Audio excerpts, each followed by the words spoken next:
Ok, nós vamos conversar agora com o Fernando Gessi, nosso comentarista de assuntos locais, também políticos, para trazer as suas informações para esta quinta-feira. Fernando Gessi, bem-vindo, vamos lá para o seu destaque. Bom dia, Eudes. Bom dia a todos que nos acompanham aqui pela Mix FM. O destaque de hoje meu vai para um acompanhamento, né? Eu dei uma analisada naquela pesquisa Genial Quest, as intenções de voto, mas não vou nem me ater ali ao fato do resultado principal, que é para presidente da República, mas um fato me chamou e me despertou uma certa preocupação. Quando nós tínhamos o governo do Fernando Henrique Cardoso, lá atrás, e o Lula, nós tínhamos uma polarização política, né? Era PSDB contra PT, e as eleições eram praticamente vencidas em todos os estados do Brasil. Em seguida, nós partimos para uma polarização social, onde os estados vamos dizer assim, mais pobres da nação, não com tanta resultado fiscal, vamos dizer assim, eles começaram a tendência de voto para o lado da esquerda. Então nós tivemos ali já, não teve uma hegemonia de votação em todos os estados. E agora nós estamos partindo para uma polarização do ódio. Um lado odeia o outro lado, um lado rejeita o outro lado. E eu vejo isso aí com muita preocupação, Eudes, porque a construção de um país democrático, de um país realmente que planeja e organiza o seu futuro, o ódio não é um adjetivo, uma característica que deve estar presente, não. Então tem alguma coisa aí acontecendo de errado no nosso país. A nação está ficando cada vez mais dividida, né? É o ponto daquele negócio. Ontem, inclusive, numa reportagem que eu vi, dentro dessa pesquisa também tinha alguns pontos nesse sentido. A partir do momento que, olha, se a minha filha, eu sou uma pessoa de direita, se a minha filha for casar com um cara de esquerda, não pode, eu odeio isso, não tem cabimento. Então, esse tipo de preocupação, ela é preocupante. E ainda mais, né, só para resumir aqui, o ponto da seguinte forma: os dois lados incentivam isso. Incentivam, para que justamente nós não tenhamos aí um terceiro, quarto, quinto nome que possa postular um cargo, que eu acho uma coisa complicada, 220 milhões de habitantes. E nós só temos essas duas pessoas, os dois com problemas seríssimos, realmente é muito preocupante, Eudes. Muito bem, vamos falar aqui da questão do reajuste dos professores da rede municipal em Presidente Prudente. Olha, pela segunda vez em 3 meses, a proposta formulada pela Prefeitura para o complemento salarial a professores do magistério que recebem abaixo do piso nacional não conseguiu avançar no Legislativo. Dessa vez, o projeto de lei entrou em votação, contudo, foi rejeitado pelo plenário na sessão ordinária no começo da semana. Fernando Gessi, você deve ter acompanhado de perto. O que foi que aconteceu, hein? Olha, eu acompanho esse problema da educação aí com relação aos salários e o piso salarial desde o começo. Quando foi alterado o Fundeb, a lei do Fundo Nacional de Desenvolvimento da Educação Básica, eu já falei, olha, teremos problema. Por quê? Antigamente o Fundeb tinha 60% você pagava funcionário, pagava professores, e hoje aumentou para 70%. E o resto você tem que gastar ali em determinadas situações que são para a escola, manutenção, material, você pode gastar nesse tipo de coisa. Só que teve um problema, Eudes.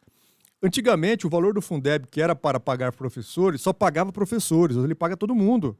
Paga todo mundo. Eu também não acho isso errado, não. Já que é para desenvolvimento da educação, a pessoa que trabalha na higienização da escola, que trabalha na produção da comida da escola, também está ligado diretamente às questões de educação. Então, esse não é o problema. Mas o que aconteceu? O valor foi ampliado. E as prefeituras fizeram o quê? Pegaram parte desse valor e começaram a aplicar em outras coisas.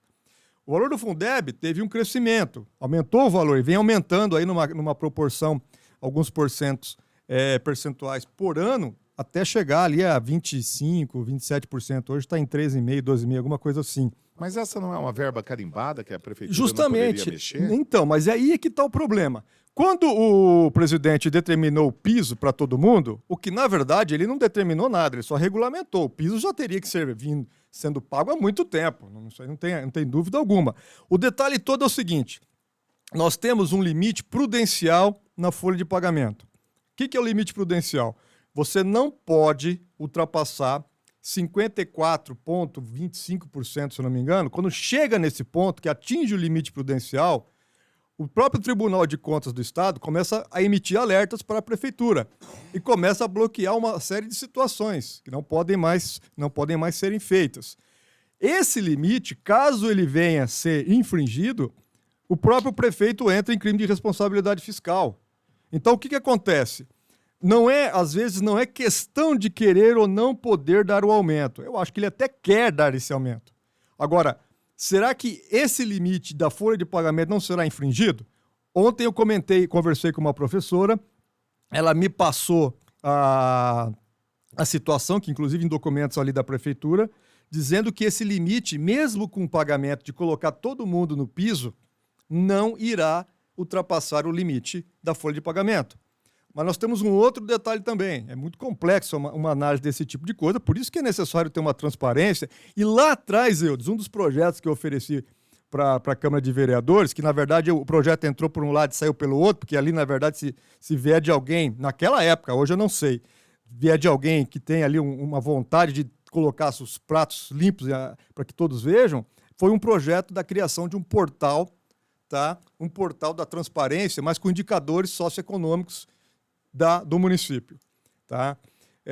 Nem deram atenção para o negócio, porque esses dados todos estariam ali. Não precisaria, né? Porque hoje é muito difícil você fazer uma interpretação do portal da transparência se você seja leigo, fica difícil. E aqui, aí o Sintrap foi o quê? Fez uma contraproposta. Vamos fazer o seguinte, então. Coloquemos todo mundo ali dentro do piso salarial, vamos dar o piso salarial para todo mundo e vamos corrigir o salário de todo mundo em 15%. Aí ficou uma coisa complicadíssima, né? Porque se nós estamos com discussão de colocar todo mundo no piso está difícil, imagina dar mais 15%. Então tem que ter a contrapartida da prefeitura. A prefeitura precisa expor essas informações todas para que isso seja possível. E temos agora um outro ponto também, que aí agrava questões de análise financeira. Tudo que você fizer hoje para os professores, Eudes, ele vai refletir também no pecúlio, que é o pessoal que está aposentado. Você não pode corrigir o salário de uma certa da categoria sem que os aposentados também migrem para essa correção. Então, o problema todo é muito complexo. Você não pode, que nem o prefeito está querendo dar, o aumento só para um tipo de um grupo ali, para colocá-los dentro do piso, e o resto não ficar, né, não receber esse piso. Agora, os demais professores, aí vem um grande problema, né? Nós temos professores na rede pública ganhando mais de 20 mil reais, entendeu? Ganhando 18 mil, 19 mil, 20 mil, 23 mil reais. É um dinheiro, mas não vamos discutir o mérito aqui, mas sim o problema. Lá atrás, no passado, um professor, hoje não pode mais.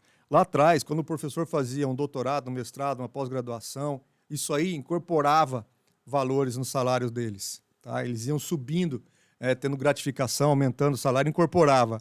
E também nós temos os biênio, triênio, quinênio, né? E a mudança de setores, né? Você vai evoluindo, então é um plano de carreira, né? Dentro da prefeitura. Agora, salário de 23 mil reais, 24 mil reais é complicado, porque lá na base, né? O professor que está lá na base sofrendo com aquela molecadinha, que eu acredito que seja a pior fase do professor, que aquilo aí dá é difícil, não é fácil, né? Todo mundo sabe disso, né? Afinal de contas, nós também já fomos alunos, né? Nos aguentar não é fácil. Estão ganhando R$ 2.500, R$ 2.600. É um absurdo também.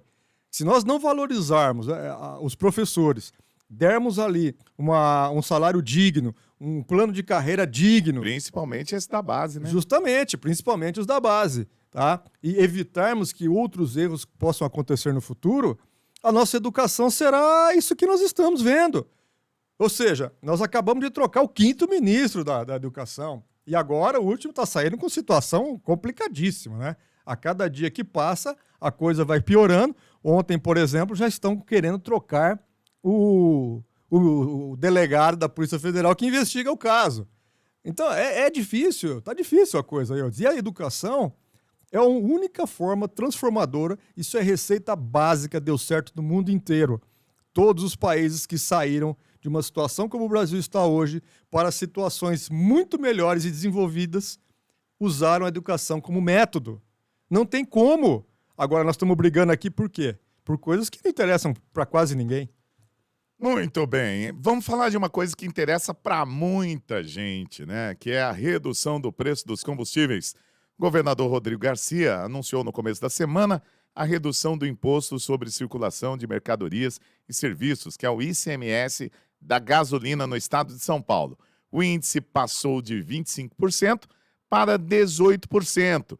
Será que a gente vai poder conferir essa redução na bomba, Fernando Gess? Olha, acredito que sim, Eus, porque ontem à noite eu já fui para minha casa olhando todos os postos que ficam no caminho.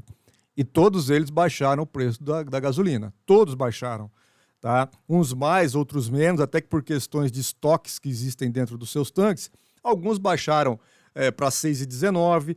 Eu já vi posto hoje a R$ 6,00. Eu vi posto a R$ 6,29. Então, eu acredito que está baixando sim. O governador Rodrigo Garcia, ele foi bem categórico, tá? Olha, ele já nem entrou contra a decisão, já baixou mesmo para 18%. E ele falou o seguinte: olha, eu irei baixar o ICMS, só que é o seguinte, eu irei colocar o PROCON para fiscalizar, ou pelo menos dar uma monitorada, porque eu também não acho justo que nós aqui no estado de São Paulo, o governo faça o esforço e os postos de gasolinas não sigam a mesma métrica de redução dos valores. Não é. Então, por isso que eu acho que agora é a questão da sociedade também começar a fiscalizar, começar a andar, começar a abastecer em postos de combustíveis que realmente tenham ali um comprometimento com o que é certo, com o que é probo, né? A partir do momento que você baixou o preço, você baixou o ICMS, você tem que baixar o preço, é óbvio isso aí. Agora, uma coisa me chamou a atenção ontem na fala do ministro Saxida lá, ou de duas uma, Eudes, ou ele não entendeu ainda o que é ICMS, ou ele não sabe fazer conta, tá? Porque é o seguinte, ele disse que o valor do combustível baixaria em torno de R$ 2,00. Na verdade é o seguinte, gente, aquele negócio, né? Eu acho que ele errou ali na fala dele, não tem cabimento nenhum no que ele disse, porque a diferença dos 18%, aqui no estado de São Paulo, que viria de 25% para 18%, ele é sobre o ICMS cobrado por substituição tributária na distribuidora. Ou seja, quando os donos de postos de combustíveis compram combustível, na nota fiscal o imposto já vem. Não tem mais impostos cobrados ali porque ele vai vender e depois fazer a tua escrituração fiscal. É diferente.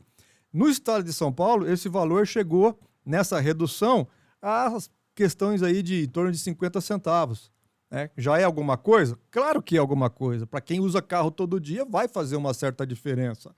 E o governo federal, fazendo a sua parte também, baixando PIS e COFINS, também ajudará. Mas o PIS e COFINS é 1,75 e 3,25, é pouco. Entendeu? Então não tem como baixar R$ 2,00, impossível. O petróleo, a gasolina é vendida a R$ 4,35 na distribuidora, na refinaria. Como é que ele vai chegar a R$ 6,00 para nossas bombas com toda essa carreira, essa cadeia de distribuição que nós temos, e grande parte dela movida, né, ou impulsionada por um dos maiores erros que o Brasil já cometeu na sua existência, que foi não optar por modal férreo. Infelizmente, nós transportamos gasolina por caminhão. Isso é um absurdo. O mundo em desenvolvido, o mundo inteiro produz gasolina, produz ali a sua distribuição de tudo que produz pela linha férrea. E aqui nós ainda insistimos no modal rodoviário. Isso é um erro, isso tem que ser mudado, tem que ser alterado, pelo menos centros de distribuição e por aí vai. Mas agora, nesse ponto aqui, é aquele negócio. Não dá para a Petrobras reduzir o preço da gasolina. Isso é impossível, não tem como acontecer. Porque senão, quem compra o combustível não pode comprar mais caro para vender mais barato aqui dentro. Isso não existe, tá? O que pode ser feito para melhorar ainda mais é que agora o governo está recebendo mais de 40 bilhões aí de dividendos aí da Petrobras, fazer alguma coisa nesse sentido. Ou ajudar com isenção de imposto, ajudar quem tem ali um problema fiscal nos estados, e aí nós vamos contornando a situação. Resolver mesmo, Eudes, só na hora que aquele doente daquele Putin parar com aquela ignorância e imbecilidade que ele está fazendo na Rússia. Muito bem. Fernando Gess, obrigado mais uma vez pela sua participação. Que brilhante participação, bem assim explicada para a gente, com os números. Você volta amanhã, né? Obrigado, Eudes. Um grande abraço a todos que nos acompanham. Estamos aí. Amanhã estamos de volta.